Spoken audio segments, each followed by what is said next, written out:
It's day 105 of reading through the scriptures. I missed a lot of days, but I want to start getting back on track. Anyway, today we're going to read Leviticus 15 and Jeremiah 39, Psalm 105, and Acts 16. So let's get in. And Yahweh spoke to Moshe and to Aaron, saying, "Speak to the children of Israel and say to them, when any man has a discharge from his flesh, his discharge is unclean. And this is his uncleanness in regard to his discharge.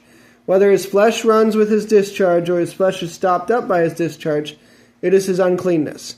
Any bed becomes unclean on which he who has the discharge lies, and any object on which he sits becomes unclean. And anyone who touches his bed has to wash his garments and shall bathe in the water, and be unclean until evening. And he who sits on any object on which he who has the discharge sat has to wash his garments and shall bathe in water and be unclean until evening. And he who touches the flesh of him who has the discharge has to wash his garments and shall bathe in water and shall be unclean until evening. And when he who has the discharge spits on him who is clean, then he shall wash his garments and shall bathe in water and be unclean until evening. Any saddle on which he who has the discharge rides becomes unclean. And whoever touches any of that which is under him is unclean until evening. And he who is carrying them up has to wash his garments and shall bathe in water and be unclean until evening. And anyone who has the discharge touches without rinsing his hands in water. There, I put on the light. Is that better? Shall wash his garments and bathe in water and be unclean until evening. And the earthen vessel which he who has the discharge touches has to be broken, and every wooden vessel has to be rinsed in water. And when he who has a discharge is cleansed of his discharge, then he shall count for himself 7 days for his cleansing, and shall wash his garments, and shall bathe his flesh in running water, and be clean.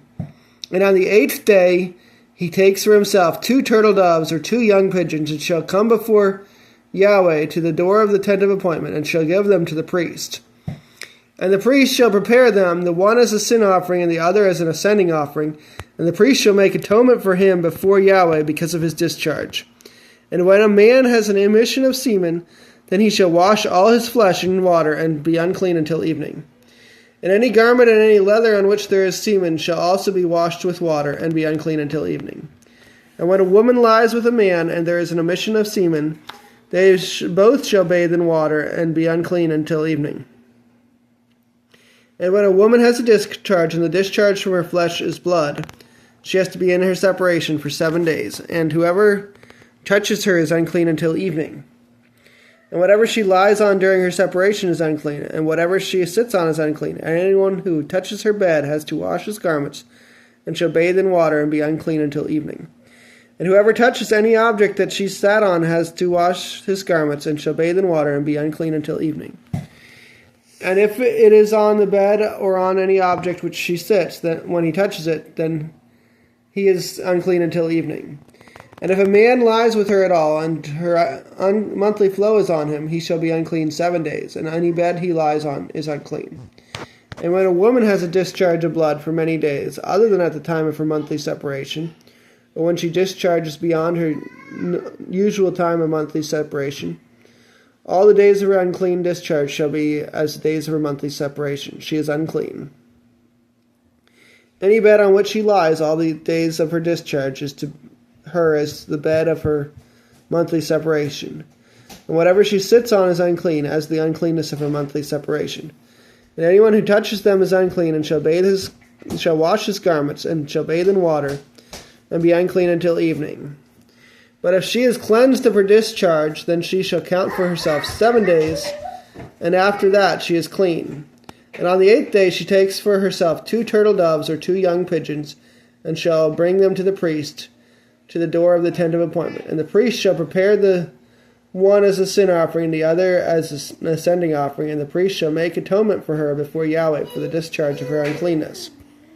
Thus you shall separate the children of Israel from their uncleanness, lest they die in their uncleanness when they defile my dwelling place, which is in their midst. This is a Torah for the one who has a discharge, for him who emits semen and is unclean thereby. and for her who is sick in her monthly separation, and for one who has a discharge, either man or woman, and for him who lies with an unclean woman. All right, chapter 2 for today is Jeremiah 39. In the 9th year of Zedekiah, sovereign of Yehuda, in the 10th new moon, Nebuchadnezzar, sovereign of Babel, and all his army came against Jerusalem and besieged it. And in the 11th year of Zedekiah, in the 4th new moon, on the 9th day of the new moon, the city was broken into. And all the heads of the sovereign of Babel came in and sat in the middle gate.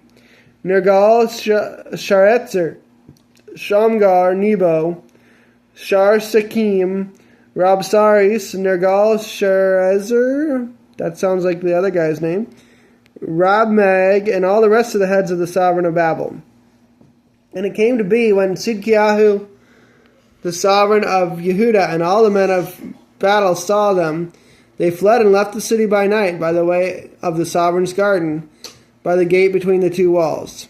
And he went out toward the desert plain. But the army of the Kasdim pursued them and overtook Zedekiah in the desert plain of Jericho. And they captured him and brought him up to Nebuchadnezzar, sovereign of Babel, to Riblah in the land of Hamath, where he spoke judgment on him. And the sovereign of Babel slew the sons of Zedekiah before his eyes in Riblah. The sovereign of Babel also slew all the nobles of Yehuda. Then he put out the eyes of Zedekiah and bound him with bronze shackles to bring him to Babel. And the Kasdim burned the house of the sovereign and the houses of the people with fire, and they broke down the walls of Jerusalem. And Nebuzaradan, chief of the guard, exiled to Babel the remnant of the people who remained in the city, and those who defected to him, with the rest of the people who were left. But Nebuzaradan, chief of the guard, left in the land of Yehuda the poor people who had not whatever, and gave them vineyards and fields on the same day. And Nebuchadnezzar, the sovereign of Babel, gave a command concerning Jeremiah to Nebuzaradan, chief of the guard, saying, Take him and look after him, and do no harm whatsoever to him, but do to him even as he shall speak to you. And Nebuzaradan, chief of the guard, and Nebuchadnezzar, the Rabsaris, Nergal-Sharezer, the Rabmag, and all the sovereigns of Babel's chief officers sent, and had Jeremiah taken from the court of the guard, and gave him to Gedaliah, son of Ahikam, son of Shaphan, to take him home. And he dwelt among the people. And the word of Yahweh had come to Jeremiah while he was shut up in the court of the guard, saying, Go, and you shall speak to Ebed-Melech the Cushite, saying, Thus said Yahweh of hosts, the Elohim of Israel, See, I am bringing my words upon this city for evil and not for good, and they shall be before you in that day. And I shall deliver you in that day, declares Yahweh, so that you who are not given into the hand of the men of whom you are afraid. For I shall rescue you, and you shall not fall by the sword, but your life shall be as a prize to you, for you have put your trust in me, declares Yahweh. Psalm 105. Give thanks to Yahweh, call upon his name, make known his deeds among the peoples. Sing to him, sing praise to him, speak of all his wonders. Make your boast in his set-apart name. Let the hearts rejoice of those seeking Yahweh. Seek Yahweh and his strength, seek his face always. Remember his wonders which he has done, his miracles and the right rulings of his mouth. O seed of Abraham, his servant, children of Yaakov, his chosen ones. He is Yahweh our Elohim. His right rulings are in all the earth. He has remembered his covenant forever, the word he commanded for 1,000 generations. The covenant he made with Abraham and his oath with Yitzchak. And established it to Yaakov for a law, to Yisrael an everlasting covenant, saying, To you I give the land of Canaan, the portion of your inheritance. When they were few in number, few indeed, and sojourners in it. And they went about from one nation to another, from one reign to another people. He allowed no one to oppress them, and he reproved sovereigns for their sakes, saying, Do not touch my anointed ones, and do my prophets no evil. And he called for a scarcity of food in the land, and cut off all the supply of bread. He sent ahead of them a man, Yosef, sold as a slave. They afflicted his feet with shackles, his neck was put in irons. Until the time that his word came, the word of Yahweh tried him. Mom will be mad. The sovereign sent and released him. The ruler of the people let him loose. He made him master of his house and ruler over all his possessions, to bind his chiefs at his pleasure, and to teach his elders wisdom. Then Yisrael came to Mitzrayim, and Yaakov sojourned in the land of Ham. And he increased his people greatly, and made them stronger than their enemies. He turned their heart to hate his people, to conspire against his servants. He sent Moshe his servant, and Aharon whom he had chosen. They set among them the matters of his signs, and wonders of the land of Ham. He sent darkness and made it dark, and they did not rebel against his word. He turned their waters into blood and killed their fish. Their land teemed with frogs in the rooms of their sovereigns. He spoke, and swarms of flies came, gnats in all their borders. He gave them hail for rain, a flaming fire in their land. And he struck their vines and their fig trees, and broke the trees of their borders. He spoke, and locusts came, and larvae innumerable. And they destroyed all the plants in their land, and devoured the fruit of their ground. And he struck all the firstborn of their land, the first fruit of all their strength. And he brought them out with silver and gold, and among his tribes no one faltered. Mitzrayim was glad when they left, for the fear of them had fallen upon them. He spread a cloud for a covering, and fire to give light in the night. They asked, and he brought quail, and satisfied them with the bread of heaven. He opened the rock, and water gushed out. It ran into the dry places as a river. For he remembered his set-apart word to Abraham his servant. So he brought out his people with joy, his chosen ones with singing. And he gave to them the lands of the nations, and they inherited the labor of peoples, in order that they might guard his laws and watch over his Torah.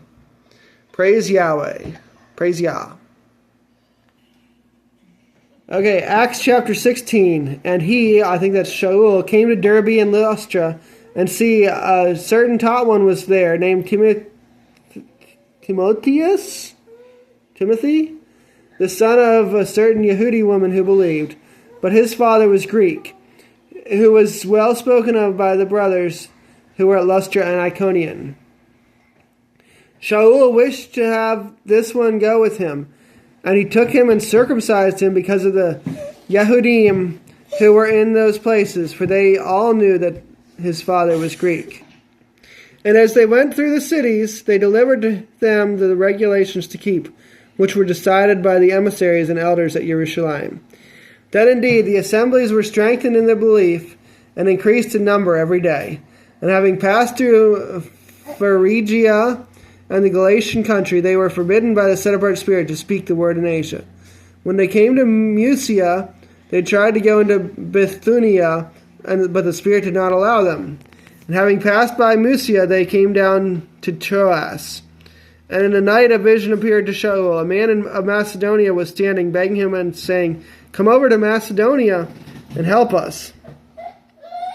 And when he saw the vision, immediately we sought to go to Macedonia, concluding that the Master had called us to bring the good news to them. Therefore, sailing from Troas, we ran a straight course to Samothrake, and the next day came to Neapolis, and from there to Philippi, which is the principal city of that part of Macedonia, a colony. And we were staying in that city for some days. And on the Sabbath day we went outside the city by a river, and where there used to be prayer. And having sat down, we were speaking to the women who were met there. And a certain woman named Lydia, a seller of purple from the city of Thyatira, worshipping Elohim, was hearing, whose heart the Master did open to pay attention to what Shaul said. And when she was immersed in her household, she begged us, saying, "If you have judged me to be believing in the Master, come to my house and stay." And she urged us. And it came to be, as we went to prayer, that a certain slave girl possessed by a spirit of Puthon did meet us, who brought her masters much profit by foretelling. And having followed Shaul and us, she cried out, saying, "These men are the servants of the Most High Elohim, who proclaim to us the way of deliverance." She was doing this for many days, but Shaul, greatly annoyed, turned and said to the spirit, "I command you in the name of Yeshua Messiah to come out of her." And it came out of her that same hour. And when her masters saw that their anticipation of money-making was gone, they seized Shaul and Silas and dragged them into the marketplace to the rulers. And having brought them to their captains, they said, "These men, being Yehudim, greatly disturb our city. and they proclaim practices which are not right for us to receive nor to do, being Romans. And the crowd rose up together against them, and the captains tore off their garments and commanded them to be beaten with rods. And having laid many blows upon them, they threw them into prison, commanding the jailer to keep them safely. Who, having received such a command, put them into the inner prison and fastened their feet in the stocks. And at midnight Shaul and Silas were praying and singing songs to Elohim, and the prisoners were listening to them. And suddenly a great earthquake took place, so that the foundations of the prison were shaken, and immediately all the doors were opened and chains came loose. And the jailer, awakening from sleep and seeing the prison doors open, thinking the prisoners had fled, drew his sword and was about to kill himself. But Shaul called with a loud voice, saying, Do no harm to yourself, for we are all here. And asking for a light, he ran in and fell down trembling before Shaul and Silas. And having led them outside, he said, Masters, what do I have to do to be saved? And they said, Believe on the Master Yeshua Messiah, and you shall be saved, you and your household. And they spoke the word of Yahweh to him and to all who were in his house. And taking them in that hour of the night, he washed their wounds, and immediately he was immersed, he and all that were his. And having brought them into his house, he set food before them, and he rejoiced with all his household, having believed in Elohim. And when day came, the authorities sent the officers, saying, Let these men go. And the jailer reported these words to Shaul, saying, The captains have sent to let you go. Now then, come out and go in peace. But Shaul said to them, They have beaten us publicly, uncondemned, being Romans. They have thrown us into prison, and now do they throw us out secretly? No, indeed, let them come themselves and bring us out. And the officers reported these words to the authorities, and they were afraid when they heard that they were Romans. Having come, they pleaded with them and brought them out and asked them to leave the city. So coming out of the city, they went to Ludia, and seeing the brothers, they encouraged them and went forth. All right, I want to talk about several things in this passage. We talked about bathing with water in the Leviticus passage, and then here they were baptized, immersed, after they repented of their sins. So, is that the same baptism, washing, or is it a different immersion? I would assert that it's the same immersion. When you see you've sinned or done something unclean, you bathe your body with water. But I'd love to hear your comments. So in Acts 16:3, Shaul, Paul, takes Timothy, or Timotheos, and circumcises him. Because people knew his father was Greek, and so they thought he might be uncircumcised. So he semi-publicly, openly circumcised him. So anybody who considers Shaul Paul to be anti-circumcision, he obviously isn't as anti-circumcision as some people interpret. And down to verse 13, they're still keeping the Sabbath day. On the Sabbath they went out to a place that was used for prayer. Sorry, there's a screaming baby in the background. Okay, the other thing I wanted to talk about was in Jeremiah 39. So, verse 10, But Nebuzaradan, the chief of the guard, left in the land of Yehuda the poor people who had not whatever, and gave them vineyards and fields on the same day. So this is the people who couldn't probably afford a house, had to pay rent, and they were probably the ones living righteously, humbly, and the rich people were the ones cheating everybody, is my interpretation of the situation. And so Nebuchadnezzar comes in, he has his chief of his guard take all the wealthy people, all the important people, but he leaves the poor people with land, with vineyards, orchards, whatever, fields. They got justice, probably, and got to take over the land when everybody else got justice, which was being taken into captivity. And likewise, Jeremiah was allowed to be with his people and stay in the land. So, justice does come, and sometimes it's not in the way you expect. I hope you come back for the reading next time on day 106.